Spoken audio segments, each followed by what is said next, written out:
முடி உதிர்தல் இன்றைக்கு பலருக்கும் ஒரு மிகப்பெரிய பிரச்சனையாக இருக்கிறது.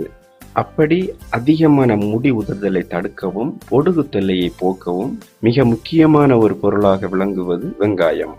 வெங்காயத்தின் நாற்றம் மற்றும் அதனை நாம் உபயோகிக்கும் போது வெளிவரும் கண்ணீரால் நம்மில் பலர் அதை வெறுக்கிறோம்.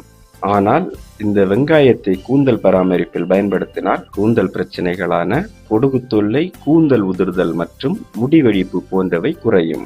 ஏனென்றால் வெங்காயத்தில் சல்பர் என்னும் பொருள் அதிகம் உள்ளது. இந்த பொருள் கூந்தலின் வேர்களை வலுவாக்கி நம்முடைய கூந்தலின் வளர்ச்சியை அதிகரிப்பதில் பெரிதும் உதவியாக இருக்கிறது. அது மட்டுமல்லாமல் வெங்காயத்தில் ஆன்டிபாக்டீரியல் பொருள் அதிகம் இருப்பதால் ஸ்கால்பில் எந்த ஒரு தொற்றும் வராமல் இருக்கும். வெங்காய சாற்றை நமது கூந்தலுக்கு எப்படி உபயோகிக்கலாம் என்பதை பற்றி பார்ப்போம்.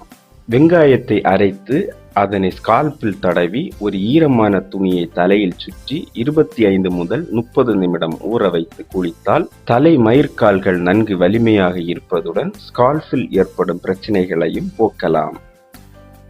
வெங்காயத்தை அரைத்து சாறு எடுத்து அதில் சிறிது தேங்காய் எண்ணெய் சேர்த்து கலந்து கூந்தலுக்கு தடவி மசாஜ் செய்து சுடுநீரில் நனைத்து பிழிந்த துணியை தலையில் சுற்றி 15 - 20 நிமிடம் ஊற வைத்து குளித்தால் ஸ்கால்பில் உள்ள இறந்த செல்கள் நீங்கி கூந்தலின் வளர்ச்சியும் அதிகரிக்கும்.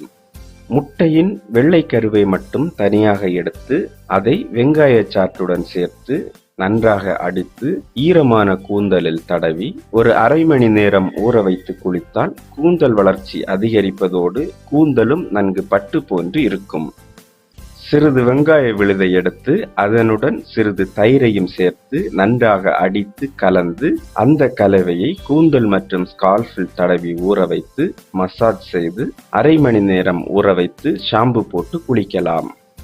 தலையில் பொடுகு தொல்லை அதிகம் இருந்தால் சிறிது வெங்காய சாற்றை எடுத்து அதனுடன் சிறிது எலுமிச்சை சாற்றினை நன்கு கலந்து மசாஜ் செய்து வந்தால் நல்ல பலன் கிடைக்கும். மேலும் இந்த முறையால் ஸ்கால்ப் சுத்தமாவதோடு கூந்தலின் வளர்ச்சியும் அதிகரிக்கும். மேலும் வீடியோக்களுக்கு சேனலை சப்ஸ்கிரைப் செய்யுங்கள்.